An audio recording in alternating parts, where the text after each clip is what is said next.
My mom made my little sister write, "I love Mommy more," on a picture of our dad, then beamed as his face fell.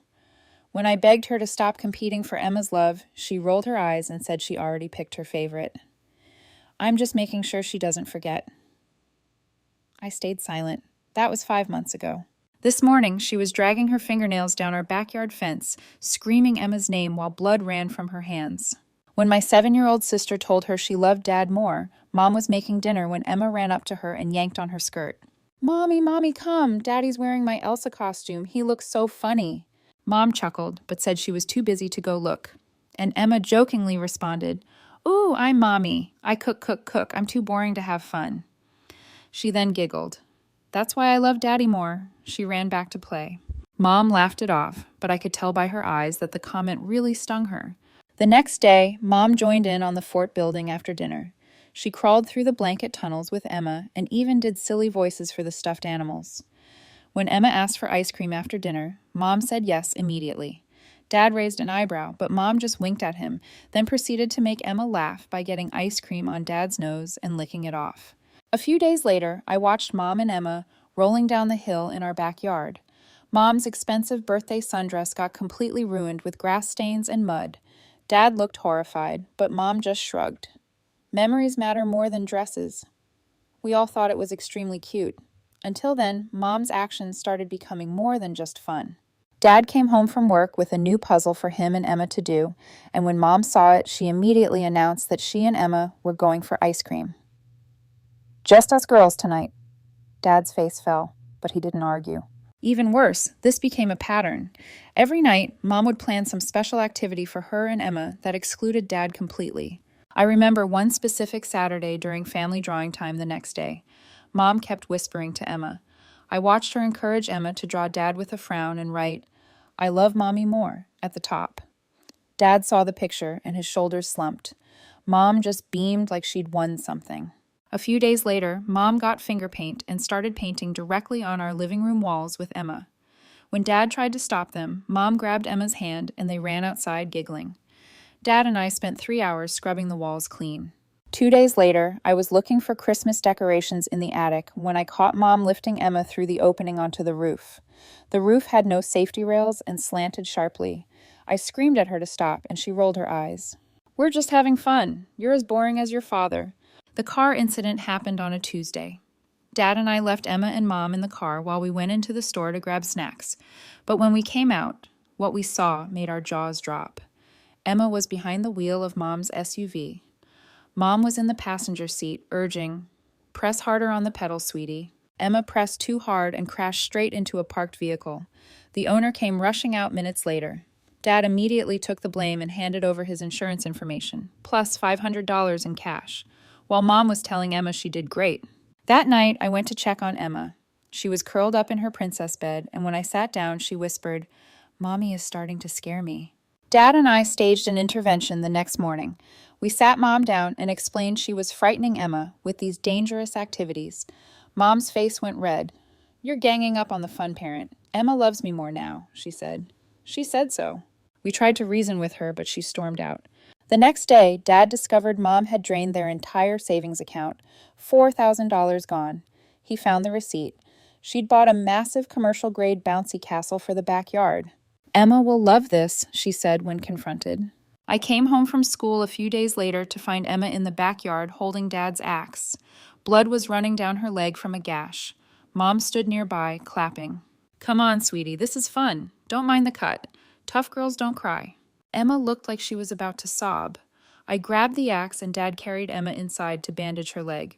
Mom followed us, yelling about how we were ruining everything. That night, we sat Mom down and told her very bluntly, she either stops or Dad and I are leaving. She scoffed at first, but when she realized we were serious, she agreed to let up. Well, that lasted for an entire 2 days. That's when we got the call directly from Mom. She was sobbing so hard we could barely understand her. I messed up real bad. Come to the hospital now." We broke every speed limit getting there and found Mom in the ER waiting room. Her clothes were soaked and she was shaking. Through hysterical sobs, she explained what happened.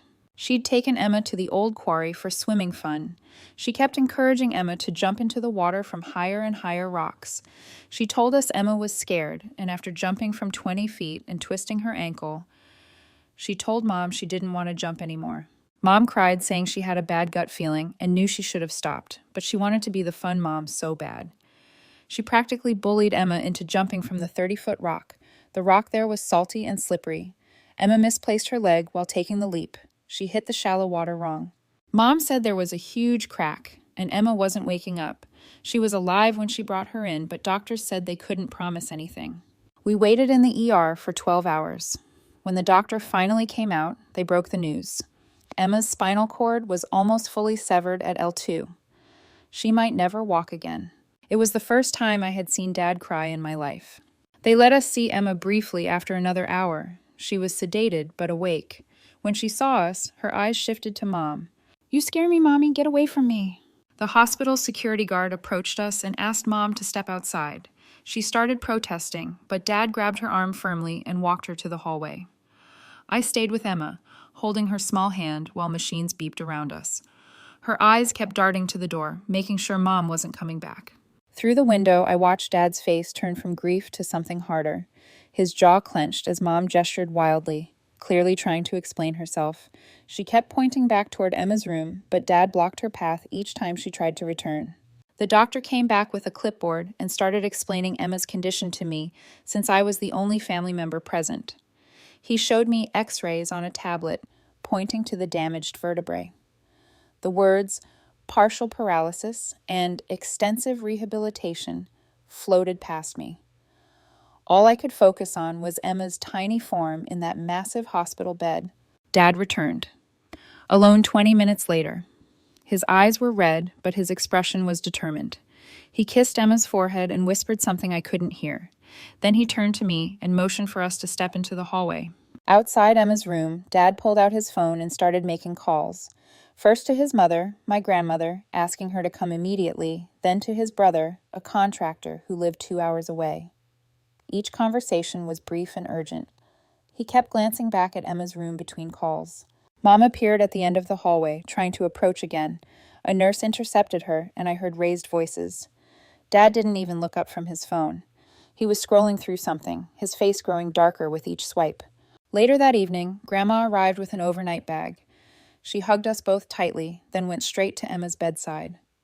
Emma's face relaxed slightly when she saw her. Grandma had always been her safe person, the one who read her bedtime stories and made her favorite cookies.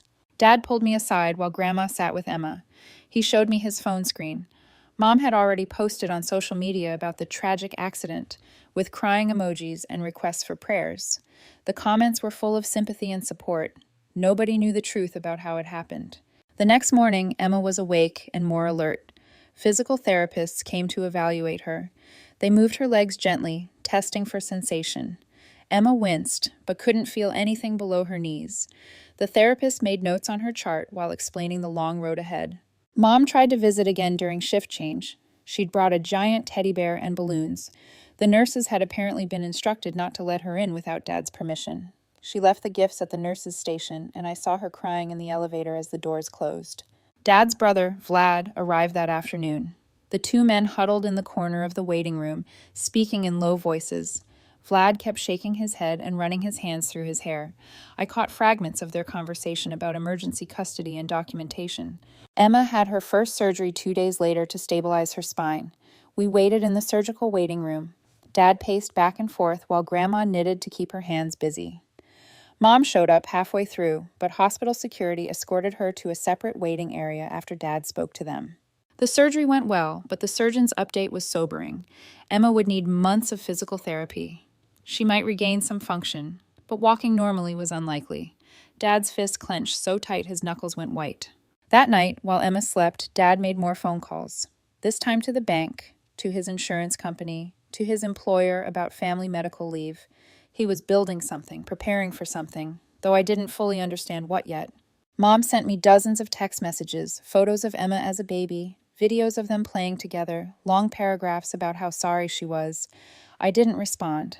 Every time my phone buzzed, I remembered Emma's terrified face when she'd asked Mom to leave. The social worker visited on day 4. She interviewed each of us separately, asking careful questions about Emma's home life and the events leading to her injury. The pattern emerging here revealed how Mom's need for validation completely overrode her parental judgment. Notice how she framed every interaction as a competition with Dad rather than focusing on Emma's actual needs or safety. Dad had prepared a folder with printed screenshots of Mom's social media posts, bank statements showing the drained savings, and photos of Emma with the axe wound. Emma started physical therapy while still in the hospital. The therapist helped her do simple exercises, trying to maintain muscle tone in her paralyzed legs. Emma tried so hard, her face scrunched in concentration, but her legs wouldn't respond to her commands. Mom managed to sneak in during a shift change. I found her standing over Emma's bed, stroking her hair and whispering apologies. Emma's monitor started beeping faster, her heart rate spiking. She kept her eyes squeezed shut, pretending to sleep. I pressed the call button and told the nurse Mom wasn't supposed to be there.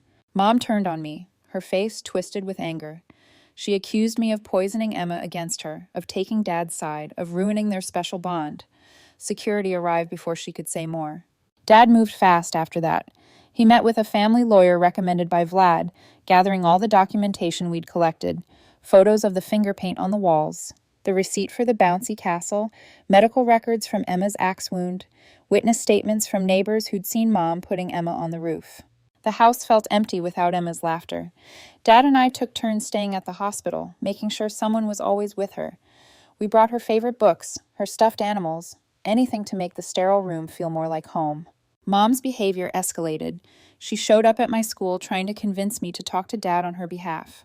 She called Dad's work repeatedly until his boss had to get involved. She even contacted Emma's teacher, spinning stories about Dad keeping her from her daughter. One evening, while Dad was meeting with the lawyer, I sat with Emma as she ate dinner. She could only manage a few bites of the hospital food. She asked me in a small voice if she would ever walk again. I didn't know how to answer. Grandma moved in temporarily to help. She cooked meals, did laundry, and made sure I got to school on time. She also stood guard at the hospital, turning Mom away when she tried to visit during Dad's shifts at work. The medical bills started arriving. Even with insurance, the costs were staggering. Dad spent hours on the phone with billing departments, insurance companies, and the hospital financial aid office. The stress showed in the new lines on his face. Emma had good days and bad days. Sometimes she worked hard in physical therapy, determined to regain feeling in her legs. Other times, she just cried, asking why Mommy made her jump from the rock. The therapist said the emotional trauma might take longer to heal than the physical injuries. Mom hired her own lawyer.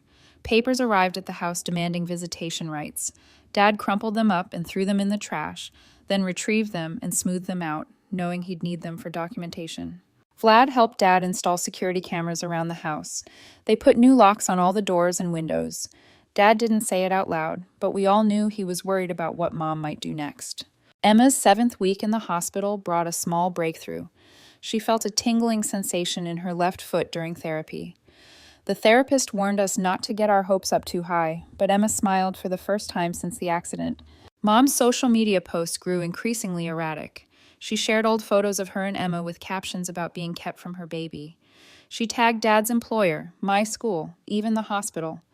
Dad documented everything, adding it to his growing file. The night before Emma's discharge, we had a family meeting in her room. Dad explained that she'd be coming home, but things would be different. We'd converted the dining room into a bedroom since she couldn't manage stairs. A wheelchair ramp was being installed. Physical therapists would come to the house 3 times a week. Emma listened quietly, then asked if Mommy would be there. Dad knelt beside her bed and promised he would keep her safe. She nodded, trusting him completely, though I saw fear flicker in her eyes. As we prepared to take Emma home, I thought about how much had changed in just 2 months. Our family was broken, maybe beyond repair, but Emma was alive, and that's what mattered. The real battle was just beginning. The wheelchair ramp installation crew arrived at dawn. I watched from the window as they measured and cut lumber, the sound of power tools drowning out the morning birds. Dad supervised every detail, checking angles and testing the surface. Emma sat in her temporary wheelchair on the porch, her hands gripping the armrests. Mom's car pulled up across the street. She sat there for 20 minutes just watching. Dad noticed, but kept working with the crew. When Mom finally got out and approached, Dad intercepted her at the sidewalk. Their conversation lasted less than a minute before Mom stormed back to her car and sped away. Emma's first night home proved challenging. The hospital bed we'd rented barely fit in the converted dining room. She woke up crying 3 times, disoriented and calling for help. Each time, Dad or I rushed to her side. Grandma slept on the couch nearby, ready to assist. The next morning brought our first home physical therapy session. The therapist, a patient woman named Nicole, worked with Emma for an hour. She showed us exercises to help maintain muscle tone and prevent complications. Emma struggled through each movement, sweat beading on her forehead. Mom attempted another visit that afternoon. This time, she brought Emma's favorite aunt, clearly hoping family pressure would grant her access. Dad stood firm at the door. The aunt looked uncomfortable, caught between family members. After they left, Dad found a gift bag on the porch containing expensive toys and a note begging for forgiveness. I returned to school reluctantly, worried about leaving Emma. My teachers had been informed about the situation, offering extensions on assignments. During lunch, I noticed Mom's car in the visitor parking lot. The principal later told me she'd tried to sign me out early, claiming a family emergency. Emma's progress remained slow. The tingling in her left foot came and went unpredictably. Some days she could wiggle her toes slightly. Other days brought no sensation at all. The physical therapist reminded us that spinal injuries were unpredictable, recovery nonlinear. Dad discovered Mom had been calling Emma's doctors, pretending to be his assistant to get medical updates. The hospital tightened their information protocols. After that, only Dad could receive updates, and only in person with proper identification. Vlad spent weekends helping Dad modify the house for Emma's needs. They installed grab bars in the bathroom, widened doorways, and created smooth transitions between rooms. Emma watched from her wheelchair, occasionally pointing out where she needed extra support.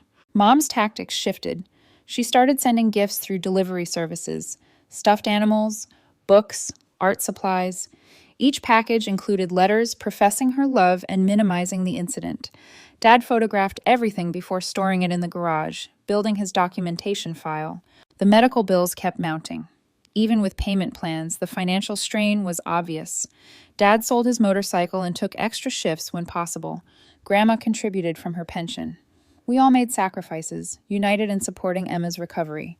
Emma's emotional state fluctuated wildly.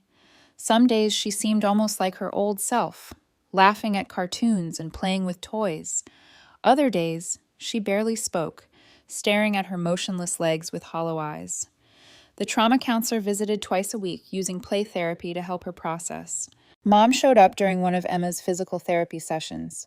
She'd somehow learned the schedule and waited until Dad stepped out to take a work call. Nicole immediately stopped the session and wheeled Emma to her bedroom while I blocked Mom's path. Her desperate pleas echoed through the house until Dad returned and escorted her out. The security cameras proved their worth repeatedly.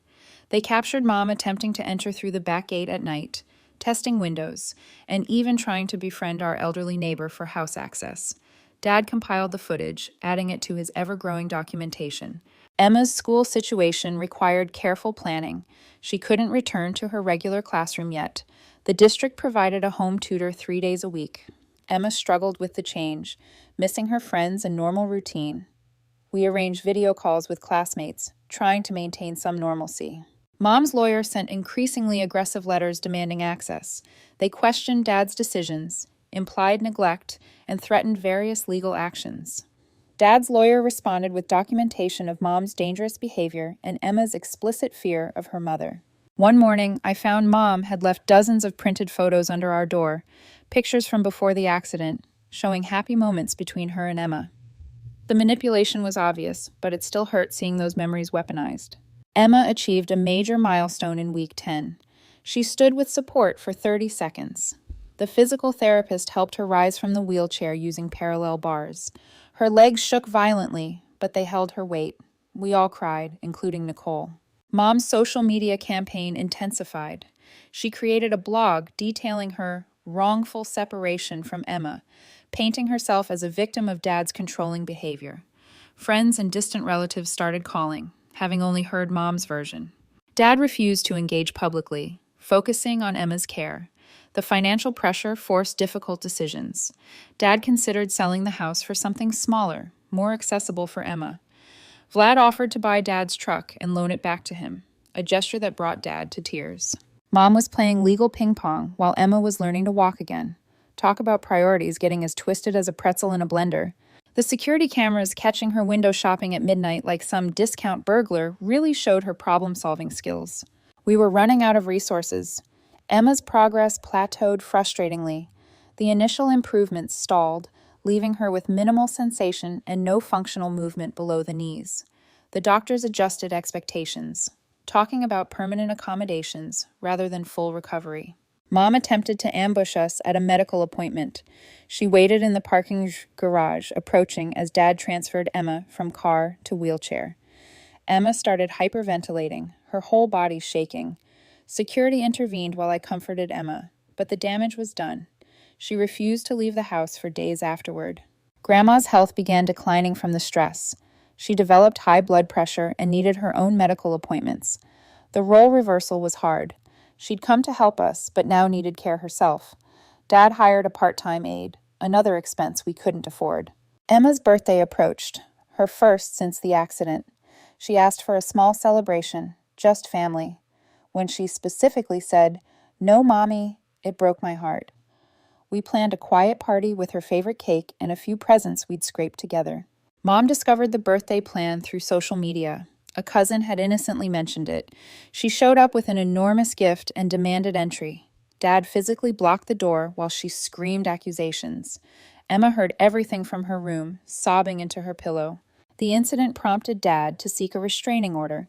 The lawyer said we had enough documentation, but the process would take time. Meanwhile, Mom's harassment continued through every available channel. Emma started having nightmares about water. She'd wake up gasping, feeling like she was drowning. The trauma counselor increased sessions, but progress was slow. Emma refused to take baths, only allowing quick showers while gripping safety bars. Mom recruited flying monkeys, friends and relatives who believed her version of events. They called constantly, sent messages, and even showed up at our door. Each interaction drained our energy, time we needed for Emma's care. Vlad discovered Mom had been spreading rumors at Dad's workplace, claiming he was abusive and controlling. Dad's boss, fortunately, knew the truth and supported him. But the whispers and stares from coworkers added another layer of stress. Emma's small improvements became our lifeline. She learned to transfer herself from bed to wheelchair with minimal help. She could shower sitting down with grab bars. Each tiny independence victory felt monumental. Mom's attempts grew more creative and disturbing. She hired a private investigator to photograph our daily routines. She sent Emma's former babysitter to check on things. She even contacted my school counselor with concerns about my home life. The breaking point came during Emma's pool therapy session. It was her first time near water since the accident, a carefully controlled therapeutic environment. Emma was making progress, floating with support when Mom appeared at the pool's glass viewing window. Emma saw her and panicked, inhaling water and choking. The therapist pulled her out immediately, but Emma was hysterical, fighting anyone who tried to touch her. The session ended with Emma vomiting from fear and refusing to continue therapy. Dad finally snapped. He confronted Mom in the parking lot while I stayed with Emma. I couldn't hear the words, but I saw Dad's controlled fury, Mom's dramatic gestures, and eventually her speeding away. Dad returned shaking with rage. That night, we held an emergency family meeting. Dad, Grandma, Vlad, and I discussed options while Emma slept. The situation was unsustainable. Mom's escalating behavior was undoing Emma's progress. We needed a permanent solution. Vlad suggested moving out of state, starting fresh where Mom couldn't follow. Grandma worried about Emma's medical team and established care. Dad researched legal options in other jurisdictions. I just wanted Emma to feel safe again. Emma must have overheard because she wheeled herself out, tears streaming. She begged us not to make her leave her doctors, her room, the only stability she had left. We promised to find another way. Dad spent the next days on the phone with lawyers, social workers, and advocacy groups. The restraining order paperwork moved forward slowly. Mom's lawyer fought every step, demanding psychological evaluations and supervised visitation. Mom's behavior suggested she was unraveling. Her social media posts became increasingly incoherent. She posted old videos of Emma walking, running, jumping, all the things she'd stolen from her. The cruelty was breathtaking. One afternoon, while Dad was at a legal meeting and Grandma napped, I heard a noise in the backyard. Through the window, I saw Mom trying to dismantle a section of our new fence. She was crying, pulling at boards with her bare hands. I called Dad immediately and kept Emma distracted in her room.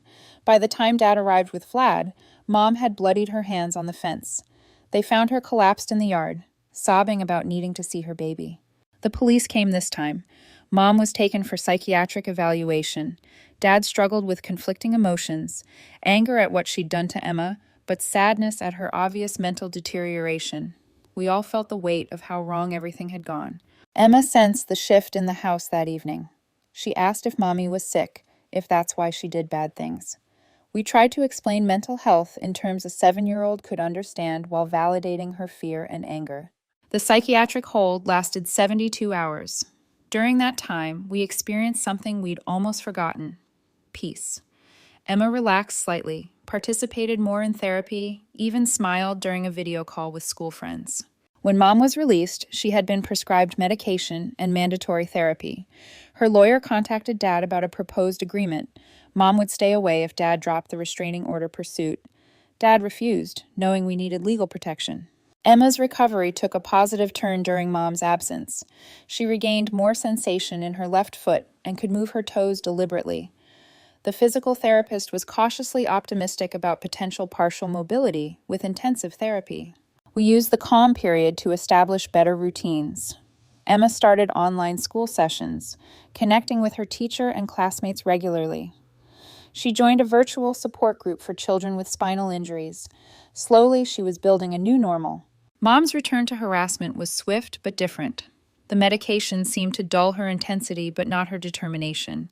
She sent letters through her lawyer proposing various compromises: supervised visits, phone calls, even just sending letters to Emma. Dad consulted Emma's trauma counselor about the proposals. The counselor was clear: Emma wasn't ready for any contact. The fear was still too fresh, the trauma too recent. Forcing interaction could cause serious setbacks. We focused on small victories. Emma learned to cook simple meals from her wheelchair.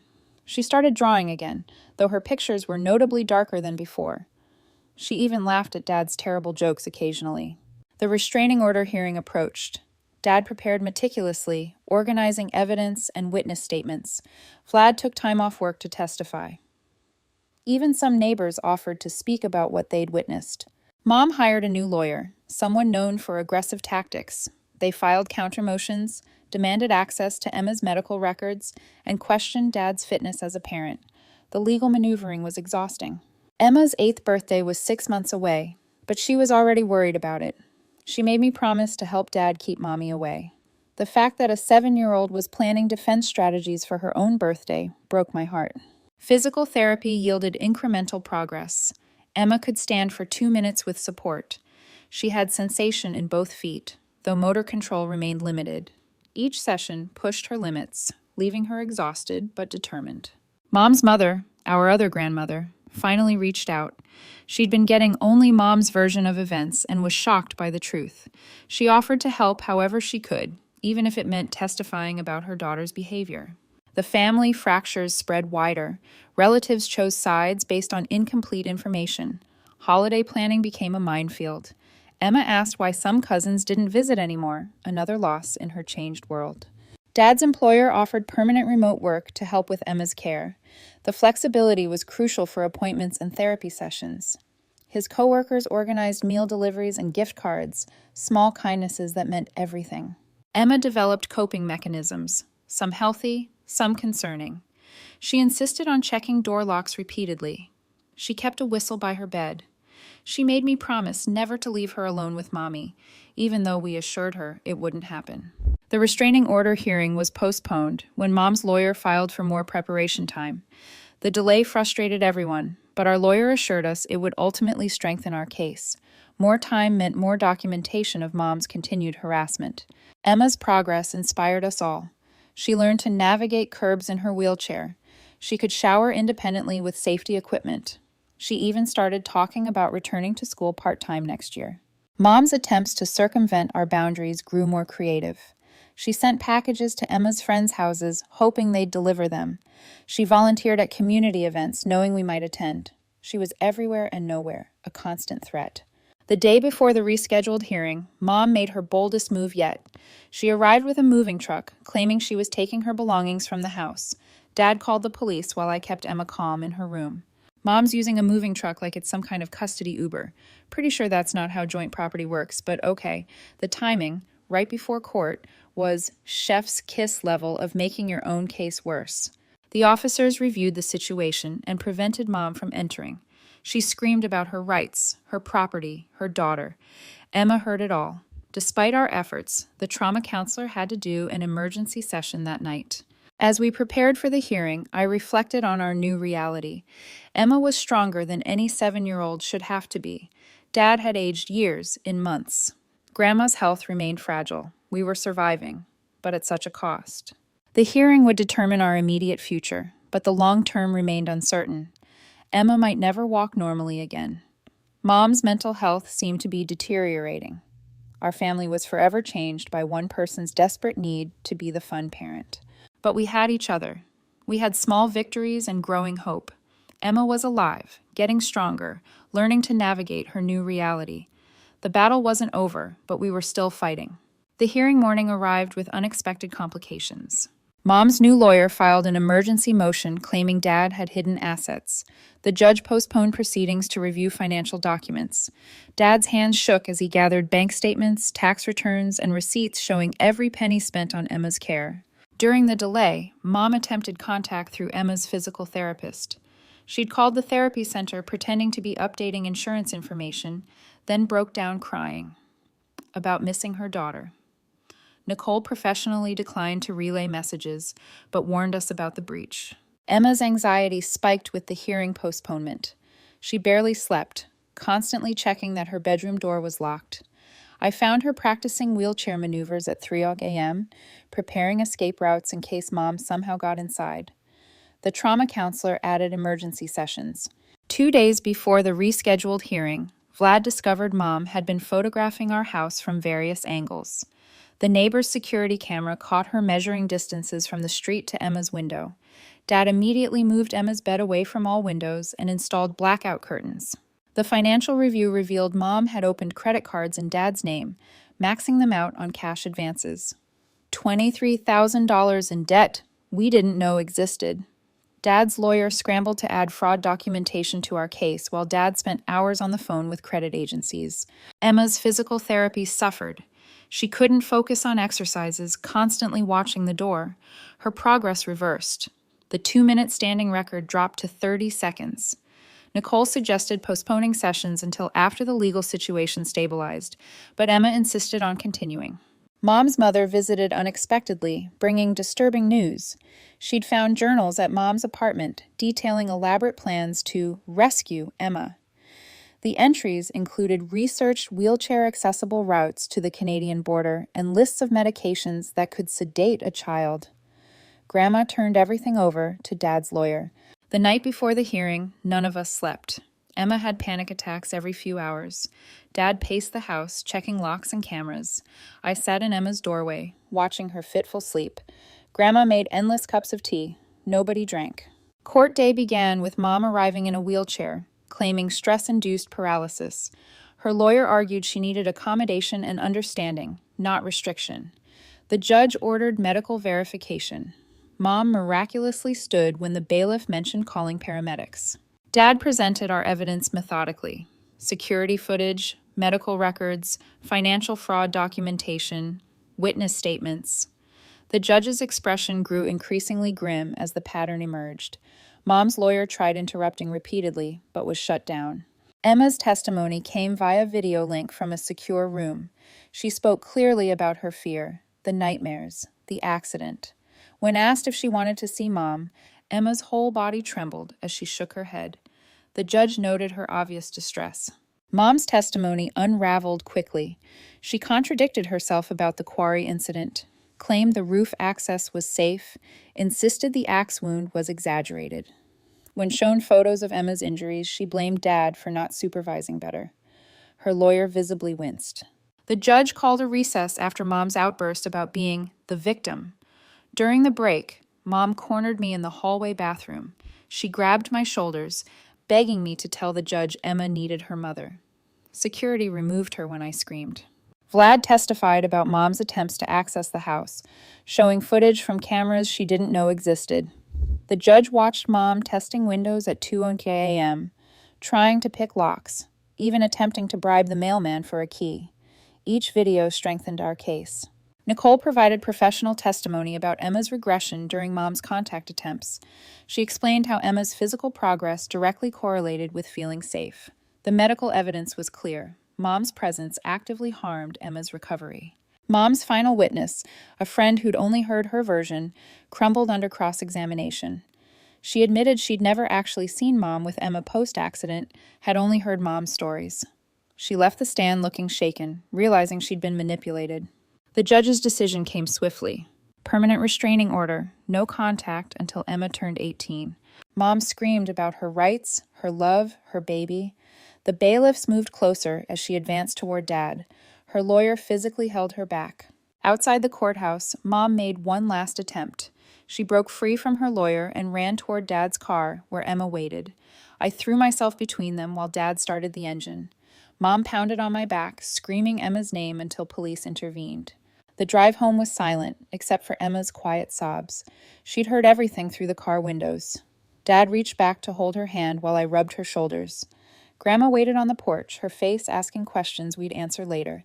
That night, Emma slept peacefully for the first time in months. No checking locks, no nightmares, no panic. Dad sat outside her door anyway, finally allowing himself to cry. The battle was won, but the cost was staggering. Mom's harassment didn't end immediately. She sent letters through various relatives, created fake social media accounts, even hired a plane to fly a banner over our house. Each violation was documented and reported. Her own lawyer eventually dropped her as a client. Emma's recovery accelerated without the constant fear. She stood for 5 minutes within a week. Her toes responded more consistently. Nicole cried happy tears when Emma took a supported step using parallel bars. Hope crept back into our lives. The financial aftermath took months to resolve. Dad fought every fraudulent charge while managing Emma's medical expenses. Vlad organized a fundraiser that helped cover therapy costs. The community support overwhelmed us. People who'd watched Mom's descent wanted to help. Emma's emotional healing progressed slowly. She still startled at unexpected noises and insisted on seeing who was at the door before opening it. But she smiled more, laughed at movies, even asked about returning to school for art class. 6 months after the hearing, Mom was arrested for violating the restraining order. She'd been caught on school property during Emma's virtual graduation ceremony.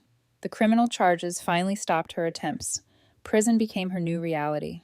Emma learned to walk with forearm crutches, defying the initial prognosis. Each step required enormous effort, but she persisted. The day she walked across her bedroom unassisted, we all sobbed. She'd never run or jump again, but she could walk. Dad slowly rebuilt our financial stability. He took a promotion, requiring more hours, but allowing remote work. The balance wasn't perfect, but Emma never lacked care or support. We learned to function as a smaller, stronger family unit. Emma's 9th birthday arrived peacefully. She requested a pool party, facing her water fear directly. With her crutches set aside, she floated with friends, laughing. The joy on her face erased months of pain. She was healing, truly healing. Mom's letters from prison went unanswered. Emma made that choice independently, asking Dad to return them unopened. She focused on moving forward, not dwelling on the past. Her strength amazed everyone who knew our story. The house modifications became permanent fixtures. What started as emergency adaptations evolved into Emma's personalized space. She decorated her room with artwork created during recovery, each piece showing her journey from darkness to hope. Emma returned to school part-time, using a combination of wheelchair and crutches. Her classmates welcomed her warmly. She joined the art club and student newspaper, finding new ways to express herself. Normal felt different, but possible. 2 years post-accident, Emma competed in an adaptive sports event. Watching her race in her wheelchair, determination etched on her face. I saw the fighter she'd become. She didn't win, but her smile crossing the finish line was victorious. Dad found love again, with a physical therapist from the hospital. She understood our family's scars and brought patience and warmth. Emma approved after careful observation, even asking if she could be in the wedding. Healing happened in unexpected ways. Mom's release date loomed eventually, but we were ready. Legal protections remained in place. Emma, now 12, felt secure in her identity beyond the trauma. She knew Mom might try returning, but also knew we'd protect her. Our family looked different than before. Smaller, scarred, but unbreakable. Emma walked with crutches, but stood tall. Dad carried stress lines, but smiled freely. Grandma moved slower, but remained our foundation. I grew up faster than planned, but found purpose in protecting my sister. The cost of Mom's desperate need to be the fun parent was measured in Emma's steps, Dad's gray hair, and Grandma's medication bottles. But we survived. More than that, we learned to thrive within our new reality. Emma's laughter returned. Different, but genuine. That victory mattered most. Thanks for spending this time with me today. I really appreciate you letting me tag along to reflect and take it all in with you.